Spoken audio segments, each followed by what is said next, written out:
BA BA प्रथम वर्ष द्वितीय सत्र हिंदी ऐच्छिक प्रश्न पत्र क्रमांक 3 में आपका फिर से स्वागत है। अब तक हमने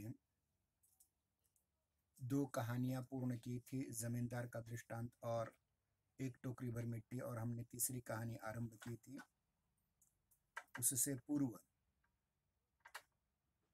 हम आज के तासिका में छात्रों का नाम परिगणन करना चाहेंगे, फिर उसके उपरांत आज का पाठ आरंभ करेंगे।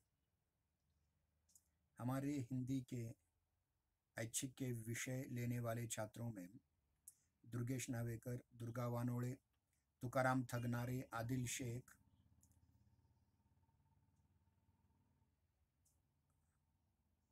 रोहित ननवरे, परमेश्वर भिसे, ज्ञानेश्वर मंडके, सुनील हुर्दुके, हिरामन मुरमुरे, ज्ञानेश्वर मुरमुरे, अजिंक्य देवकर, मुक्ता सूर्यवंशी, अश्वजीत जाधव, समाधान मोटे, श्रद्धा ढगे, मुस्कान शेख, बलिराम गोरे, संगीता भाईमारे, शिवराम सुरवसे, निकिता मस्के, निखिल रोकड़े, सूरज किरत कुड़वे, कार्तिक डोलारे, अंजलि काकड़े, आरती वेद पाठक, महेविश बागवान, पृथ्वी राठौड़, वैष्णवी नाइक, मंगेश दत्ता शिंदे इत्यादि छात्र हैं।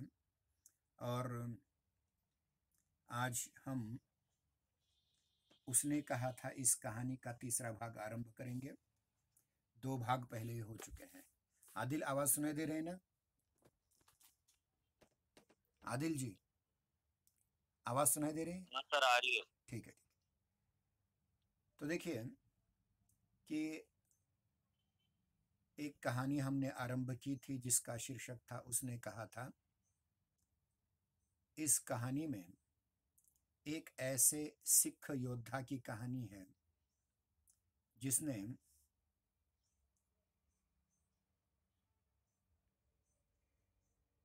पहले विश्व युद्ध में सुदूर भारत से बहुत बाहर जाकर के देश का नाम रोशन किया, साथ ही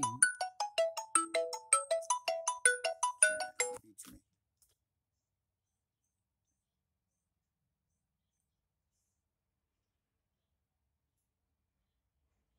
अपने बचपन के प्रेम के खातिर अपने आप को न्यौछावर भी किया।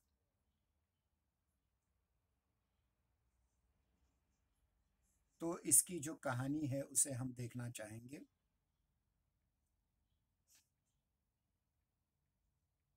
एक मिनट। हाँ,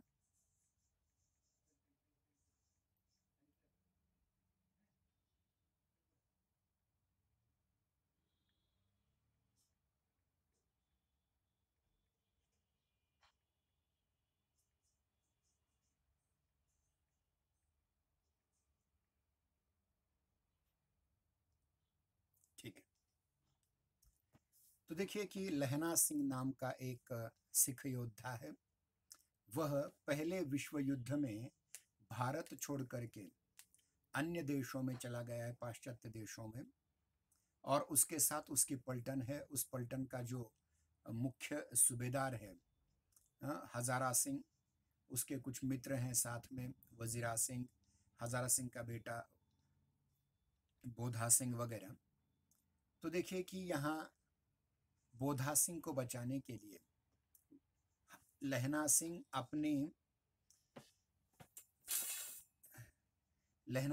अपनी जर्सी उसे पहनने को देता है, अपने स्वेटर पहनने को देता है, अपनी शाल उसे उड़ाता है। और इतने में क्या होता है कि एक लेफ्टिनेंट, अंग्रेज लेफ्टिनेंट वहां प्रवेश कर जाता है और सूबेदार हजारा सिंह से कहता है कि जर्मन खाई यहीं आसपास है, इनमें से कुछ लोग छोड़ करके वहां पर धावा बोल दो और हम जीत जाएंगे। इस प्रकार से वह एक प्रस्ताव उसके सामने रखता है और कुछ लोग वहां से निकलते हैं। चुपचाप सब तैयार हो गए। बोधा भी कंबल उतार कर चलने लगा। तब लहना सिंह ने उसे रोका। लहना सिंह आगे हुआ तो बोधा के बाप सूबेदार ने उंगली से बोधा की ओर इशारा किया। लहना सिंह समझकर चुप हो गया। पीछे 10 आदमी कौन रहे इस पर बड़ी हुज्जत हुई। कोई रहना नहीं चाहता था।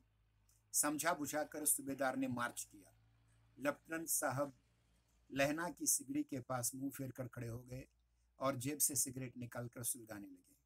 10 मिनट बाद उन्होंने लहना की ओर हाथ बढ़ाकर कहा, लो तुम भी सिगरेट पियो। आंख मारते मारते लहना सिंह सब समझ गया।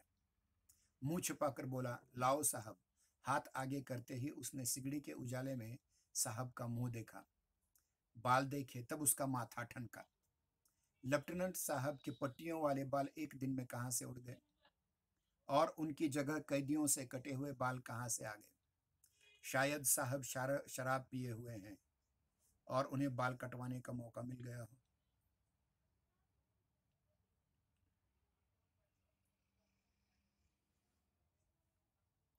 लेफ्टिनेंट साहब 5 वर्ष उसकी रेजिमेंट में थे। क्यों साहब, हम लोग हिंदुस्तान कब जाएंगे, पूछा लहना सिंह ने। तो उत्तर देता है, लड़ाई खत्म होने पर। क्यों, क्या यह देश पसंद नहीं? तो उत्तर देता है, नहीं साहब, शिकार के वे मजे यहाँ कहाँ। याद है, पारसाल नकली लड़ाई के पीछे हम आप जगाधरी जिले में शिकार करने चले गए थे। हाँ हाँ, वहीं आप खोते पर सवार थे और आपका खानसामा अब्दुल्ला रास्ते के एक मंदिर में जल चढ़ाने को रह गया था। बेशक पाजी कहीं का। सामने से वह नील गाय निकली, ऐसी बड़ी निकली कि मैंने पहले कभी नहीं देखी।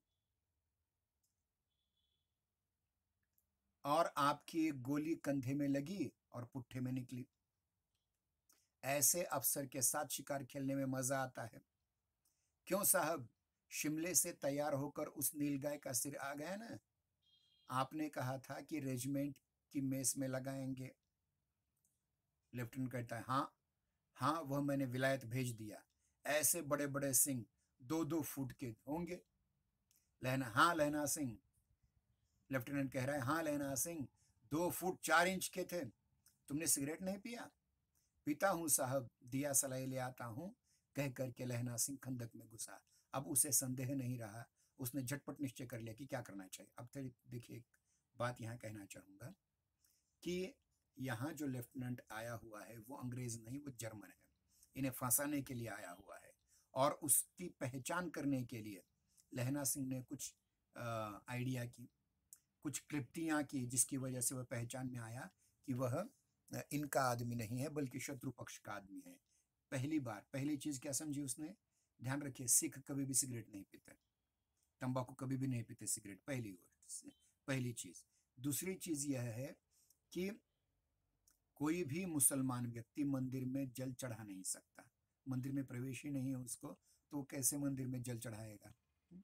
अब्दुल्ला नाम है यहाँ। और तीसरी बात, खोते पर चढ़ना, खोता मतलब गधे, गधे पर कोई लेफ्टिनेंट साहब चढ़ता है क्या कभी? ये भी नहीं है।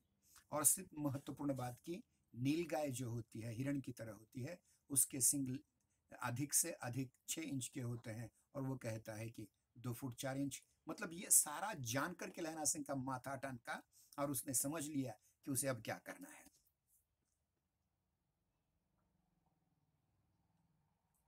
कहकर लहना सिंह खंदक में घुसा। अब उसे संदेह नहीं रहा। उसने झटपट निश्चय कर लिया कि क्या करना चाहिए। अंधेरे में किसी सोने वाले से वह टकराया। कौन, वजीरा सिंह? हाँ। क्यों लहना सिंह, क्या कयामत आ गई, जरा आंख तो लगनी दी होती। अब यहाँ कहानी का तीसरा भाग खत्म होता है और चौथा शुरू होता है। होश में आओ, कयामत आई है, और लेफ्टिनेंट साहब की वर्दी पहन करके आई है। क्या? वजीरा सिंह ने पूछा, क्या? तो यहाँ जवाब देता है लहना सिंह, लेफ्टिनेंट साहब या तो मारे गए हैं या फिर कैद हो गए हैं। उनकी वर्दी पहनकर यह कोई जर्मन अफसर आया है। सूबेदार ने इसका मुंह नहीं देखा, मैंने देखा और बातें भी की है। सोहरा साफ उर्दू बोलता है, पर किताबी उर्दू, और मुझे पीने के लिए सिगरेट दिया है। अब वजीरा सिंह ने पूछा। तो कहता है, देखिए लहना सिंह, अब मारे गए, धोखा है। सूबेदार होरा, होरा मतलब महोदय है ना, सूबेदार महोदय, महाशय। होरा पंजाबी भाषा में आदरार्थी वचन है। सूबेदार होरा कीचड़ में चक्कर काटते फिरेंगे, और यहाँ खाई पर धावा होगा, उधर उन पर खुले में धावा होगा। उठो, एक काम करो, पलटन के पैरों के निशान देखते देखते दौड़ जाओ, अभी बहुत दूर नहीं गए होंगे। सूबेदार से कहो एकदम लौट आवे, खंदक की यह बात झूठी है। चले जाओ, खंदक के पीछे से निकल जाओ, पत्ता तक न खड़के, देर मत करो। हुकुम तो यह है कि यहीं रुका जाए, सूबेदार का हुक्म था। ऐसी तैसी हुक्म की, मेरा हुक्म जमादार लहना सिंह जो इस वक्त यहाँ का सबसे बड़ा अफसर है, उसका हुक्म है, मैं लेफ्टिनेंट साहब की खबर लेता हूँ, तुम चले जाओ।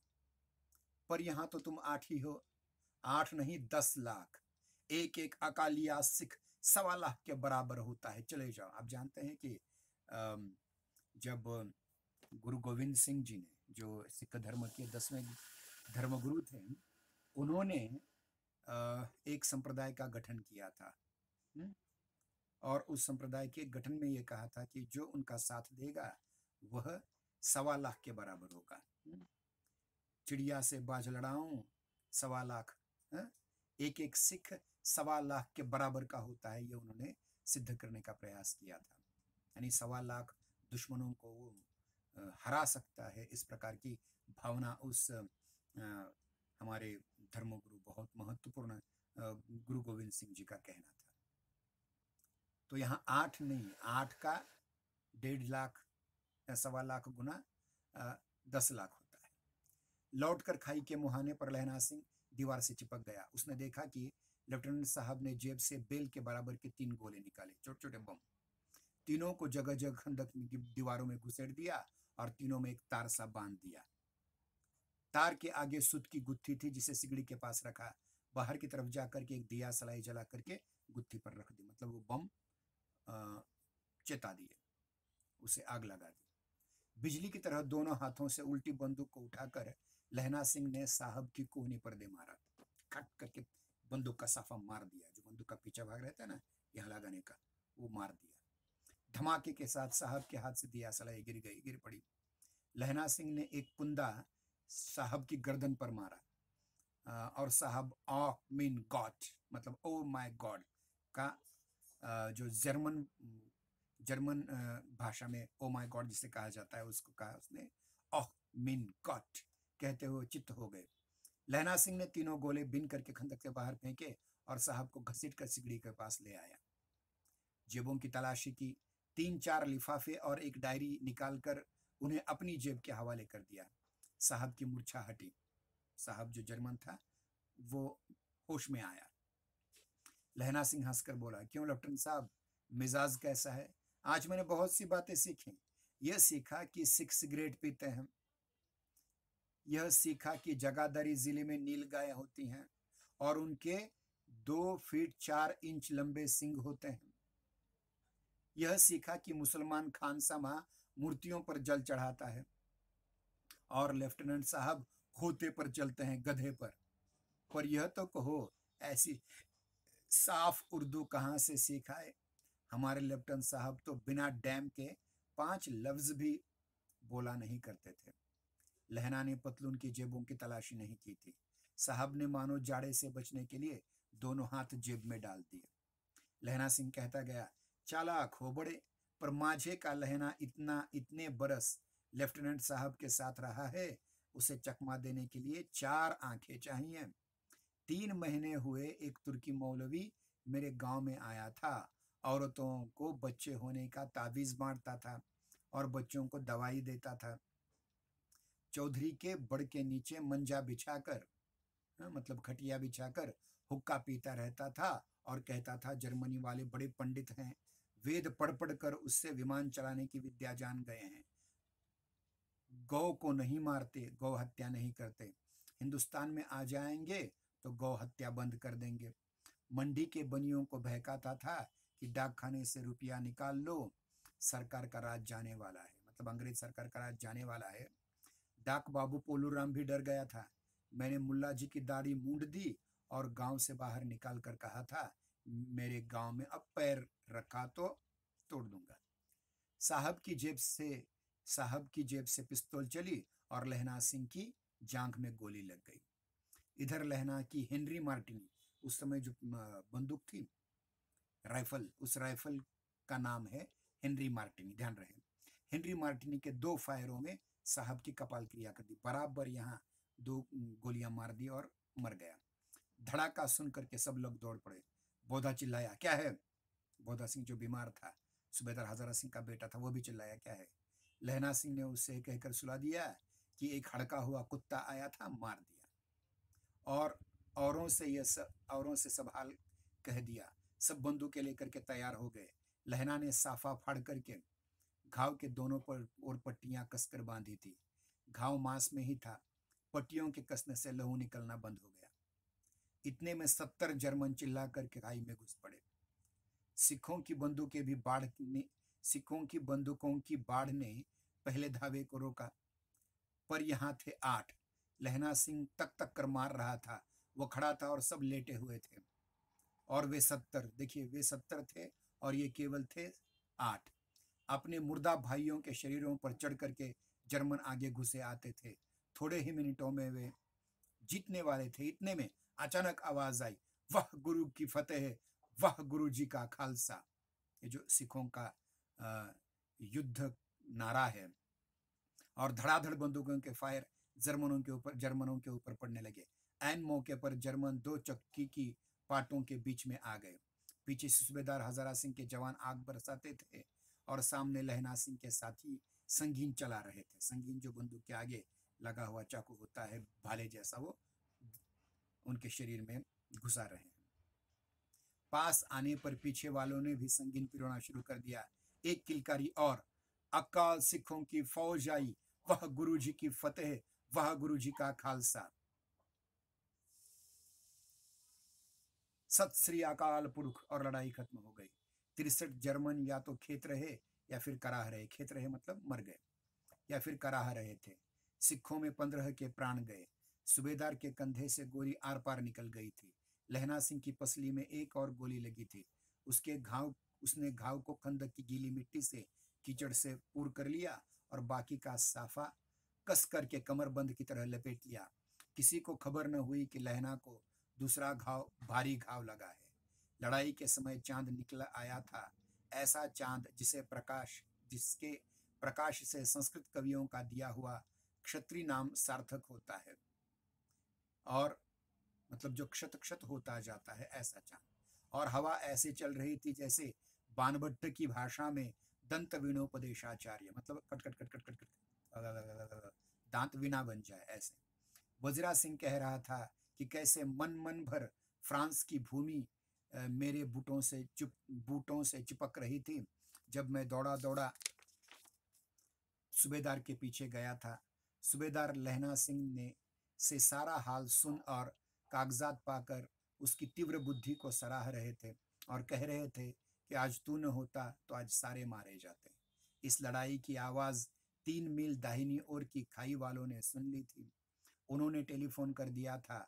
वहां से झटपट 2 बीमार ढोने की गाड़ियां चली, जो कोई 1.5 घंटे के अंदर आ पहुंची। फील्ड अस्पताल नजदीक था। सुबह होते होते वहां पहुंच जाएंगे, इसलिए मामूली पट्टी बांधकर एक गाड़ी में घायल लिटाए गए और दूसरे में लाशें रखी गईं।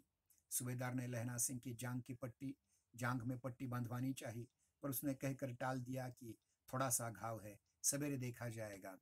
बोधा सिंह ज्वर में बर्रा रहा था। ज्वर में बर्रा था मतलब जब किसी को बुखार हो जाता है। ज्वर संस्कृत शब्द है, हिंदी में बुखार। वो बुखार में चिल्ला रहा था, बड़बड़ा रहा था। वह गाड़ी में लिटाया गया। लहना सिंह को छोड़कर सूबेदार जाने को तैयार नहीं थे। यह देख लहना ने कहा, तुम्हें बोधा की कसम है और सूबेदार ने जी की सौगंध है, तो इस गाड़ी में न चले जाओ। और तुम मेरे लिए वहां पहुंचकर गाड़ी भेज देना, और जर्मन मुर्दों के लिए भी तो गाड़ियां आती होंगी। मेरा हाल बुरा नहीं है, देखते नहीं मैं खड़ा हूँ। वजीरा सिंह मेरे पास ही है। अच्छा, पर बोधा गाड़ी पर लेट गया। भला आप भी चढ़ जाओ। सुनिए तो, सूबेदारनी होरा को चिट्ठी लिखो तो मेरा मत्था टेकना लिख देना, और जब घर जाओ तो कह देना कि मुझसे जो उसने कहा था मैंने वह कर दिया है। गाड़ियां चल पड़ी थीं। सूबेदार ने चढ़ते चढ़ते लहना का हाथ पकड़कर कहा, तूने मेरे और बोधा के प्राण बचाए हैं। लिखना कैसा, साथ ही घर चलेंगे। अपनी सूबेदारनी को तू ही कह देना। उसने क्या कहा था, पूछा। आप गाड़ी पर चढ़ जाओ, मैंने जो कहा वो लिख देना और कह भी देना कि उसने जो कहा था वो मैंने कर दिया।